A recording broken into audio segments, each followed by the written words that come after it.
The Lockwood family conference room hadn't changed since the late 90s. Same oak-paneled walls, same stiff-backed chairs, same framed portrait of my great-grandfather glaring down like he could still veto our decisions from the grave. I sat near the corner, quietly observing, as my father strutted around like he still ruled San Diego's tech corridor. Technically, he did. Lockwood Dynamics needs fresh leadership, he declared, hands clasped behind his back. New capital, new strategy, a legacy that doesn't crumble with age. My older brother Ryan adjusted his Rolex and offered a smug. My younger sister Brooke flicked through her phone under the table, half listening while pretending to type notes. I remained still, a closed folder, resting in front of me. That's why, Dad continued, I'm offering up equity, family only. But I expect real investment, minimum of $1 million. Ryan jumped in grinning. I've already sold a couple of rental properties. I can put in $1,500,000, 0 cents. Dad nodded, clearly impressed. Good man. That's the energy we need. Brooke chimed in next. Cameron and I will contribute from our crypto portfolio. We can match that.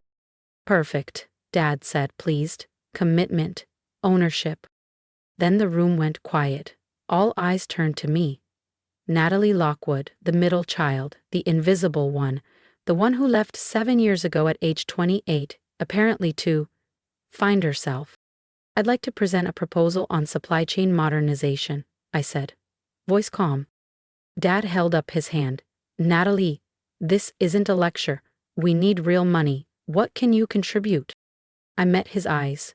Right now, I've got about $900,000, 0 cents in liquid assets.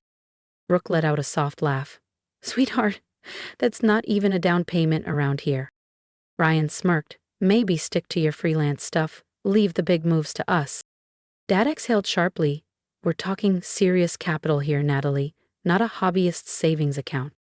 I didn't mention the $60 million 0 cents in holdings under my firm's name, Lockwood Stratagem, registered quietly out of Austin. And I certainly didn't tell them I'd just signed a definitive acquisition agreement to buy Crane Tech Systems, Lockwood Dynamics' largest competitor and market threat. No, I just smiled and said, thanks for your feedback. They dismissed me that day. 3 weeks later, when Crane Tech's new owner called a press conference and announced a full rebrand under Lockwood Stratagem Group, I imagined the portrait of my great-grandfather finally smiled. Crane Tech Systems, Lockwood Dynamics' biggest competitor. I just nodded, gathered my folder and stood. Understood, I said quietly. Thank you for the opportunity. Natalie, my father called out just as I reached the door. Maybe in a few years, when you've built some real wealth.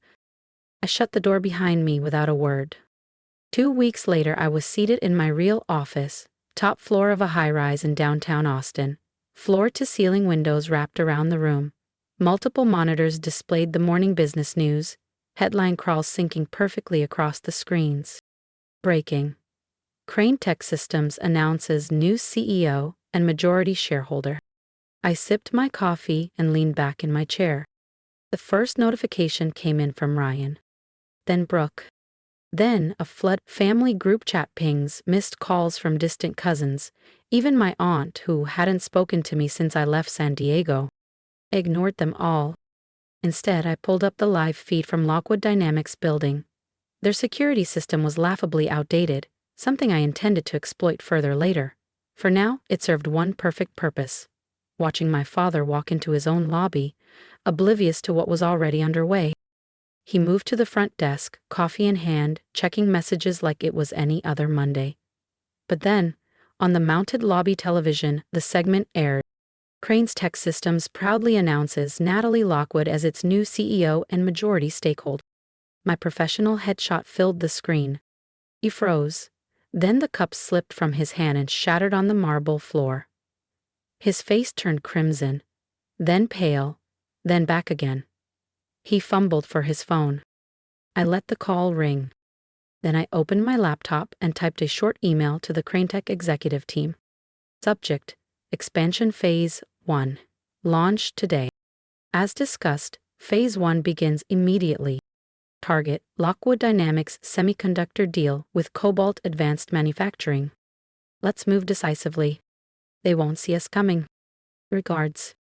Natalie Lockwood, CEO, Crane Tech Systems. I hit send and swiveled in my chair to face the skyline. In the distance, I could see the top of the Lockwood building, a monument I'd once dreamed of running. But now, I had something far more valuable. I had leverage. A message buzzed across my screen from Ryan. "What the hell, Natalie? Crane Tech? Are you trying to take us down?" I typed back. "No, dear brother. I'm showing you what actual wealth looks like." Then I silenced my phone and rang my assistant. "Jenna, notify the PR team. Phase 2 begins today. And get me Cobalt's CEO on the line." "Right away, Miss Lockwood. Also, your father's downstairs, very insistent." I smiled. "Kindly remind security he's with a competing firm now. Any meetings must be scheduled through the proper channels." "And if he resists?" "Take his picture," I said. "We'll use it for the next press release. We'll need it for the restraining order. I'll be filing this afternoon." I stood and adjusted my blazer, the same navy one I'd worn to the Lockwood family meeting 2 weeks ago, the one where they barely looked up, too busy comparing investment totals to notice the woman sitting across from them already had more wealth than all of them combined. My office phone blinked. Jenna's voice came through. "Cobalt's CEO is on line 1 for you, Ms. Lockwood." I picked up the receiver, calm and composed. "James, Natalie Lockwood here. Let's talk about your future with Crane Tech Systems. Because the best revenge isn't just success. It's success they never saw coming." And I was just getting started. The next morning, Crane Tech stock opened 12% higher. Lockwood Dynamics, down 8% before lunch.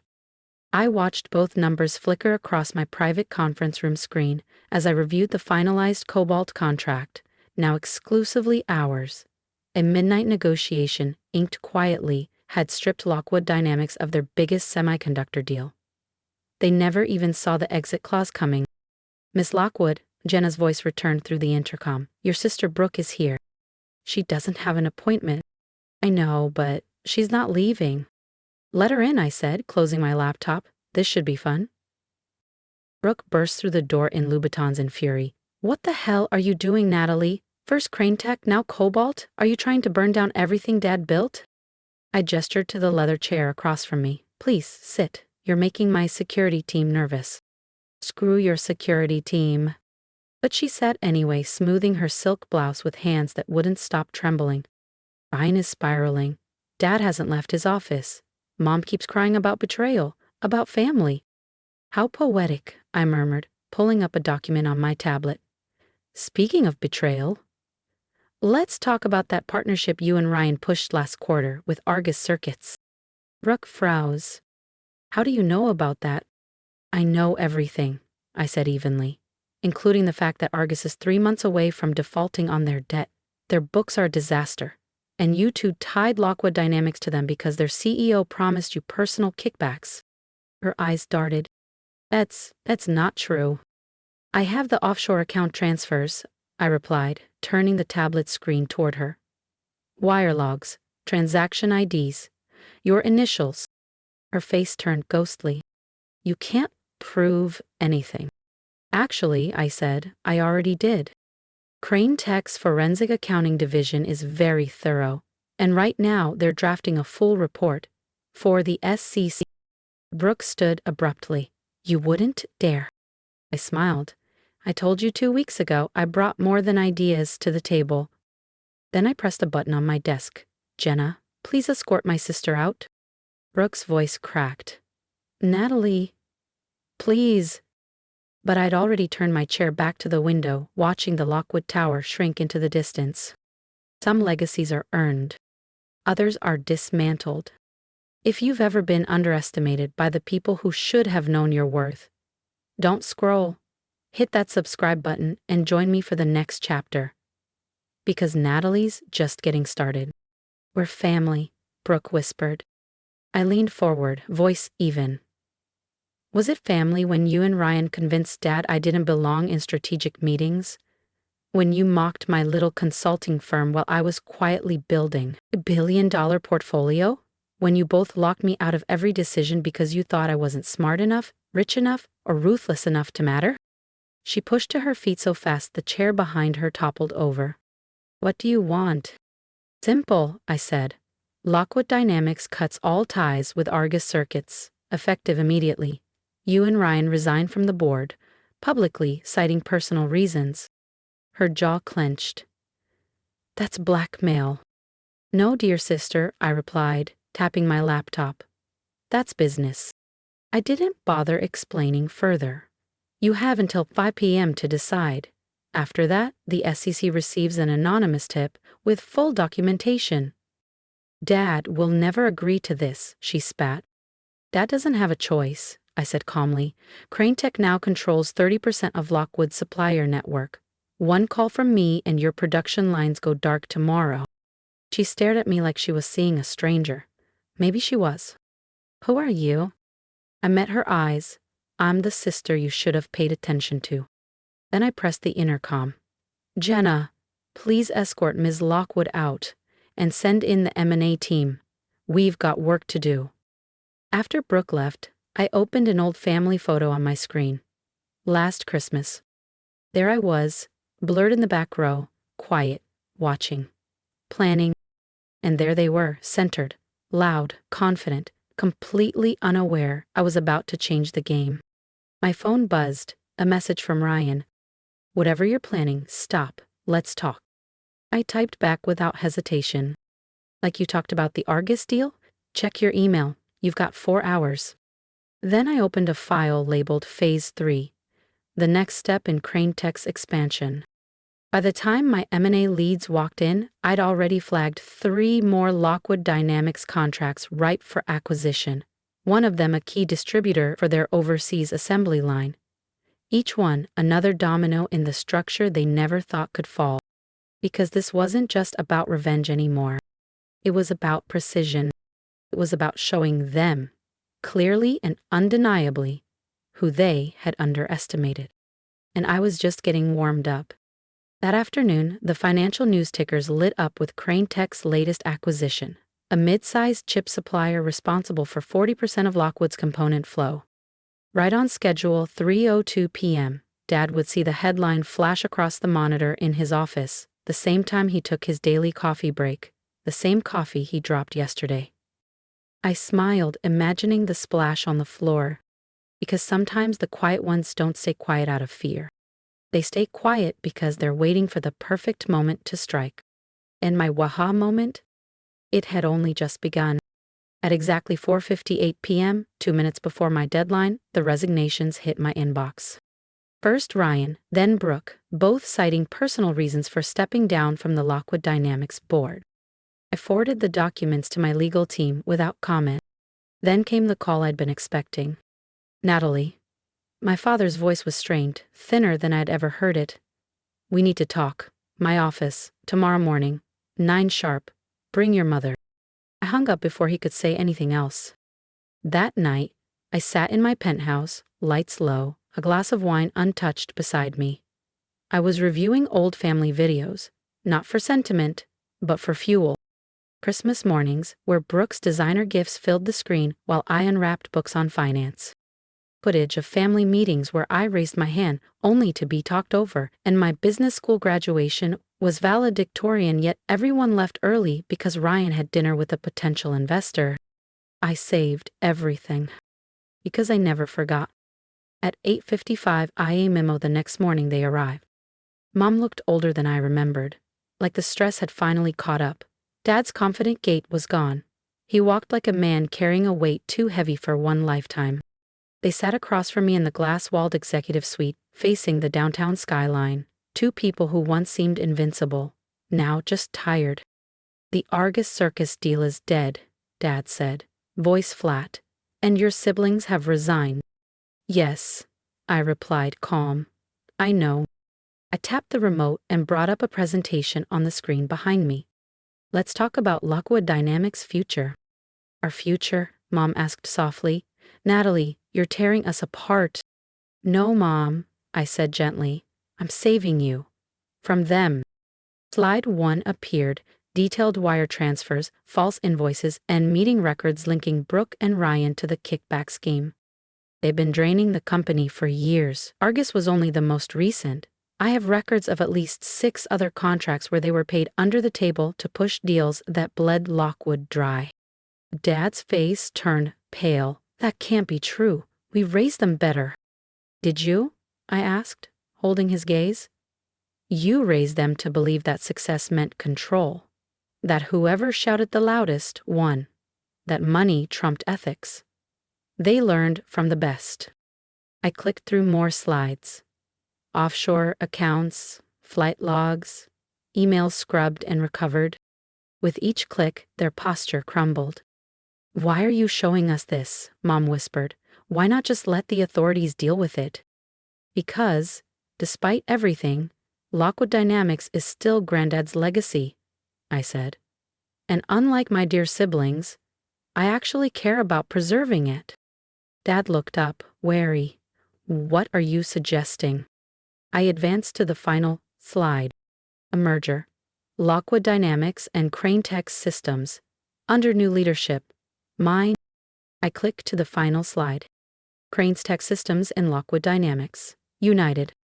Their engineering legacy. My market dominance. Together, we could redefine the industry for the next 50 years.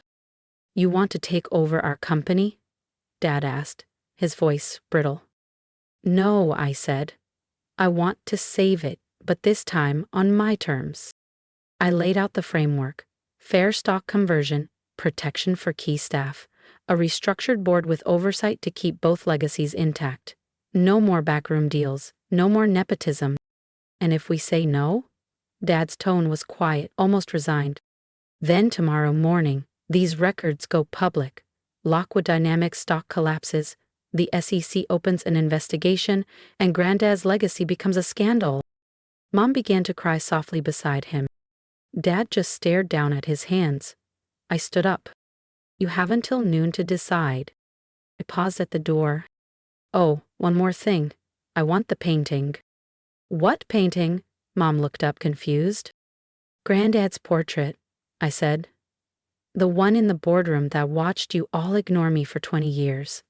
I think it's time he had a better view. At 11:50 a.m., they signed the merger agreement. By 1:00 p.m., it was everywhere. Historic merger, Crane Tech and Lockwood Dynamics unite. That evening, while maintenance crews hung Granddad's portrait in my office, I received 3 text messages. From Brooke, hope you're happy, you ruined everything. From Ryan, this isn't over, Natalie. And from Mom, we never really saw you, I'm so sorry. I only replied to Mom. It's not about being seen anymore, it's about being heard. And now everyone's listening. 1 month later, I stood in the newly merged boardroom of Crane Lock Technologies. The company's stock had jumped 40%. Our market share doubled. And my siblings? Last I heard, they were struggling to launch a VC firm. No access to the old network, no leverage, no chance. There was a knock at the door. Ms. Lockwood, my assistant said, the board's ready for your first meeting as CEO. I straightened my jacket and picked up the same folder I once brought to that family meeting, the one they all ignored. Oh, and your father's here, she added. He asked to sit in, if you'll allow it. I considered it. Put him in the back. He can watch. Because sometimes the best revenge isn't proving them wrong. It's proving yourself right. As I walked into the boardroom, Granddad's portrait now hanging behind my chair, I greeted the room. Good morning, everyone, I began, voice strong. Let's talk about the future. Not theirs, not even mine, but the future I built while they weren't watching. They were right about one thing.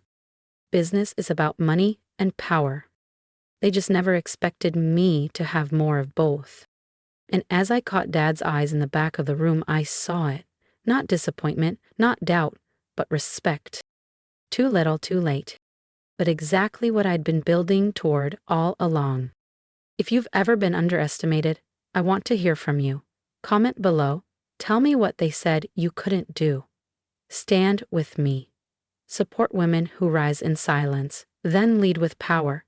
And remember, you don't need permission to take your seat, you just need the courage to claim it.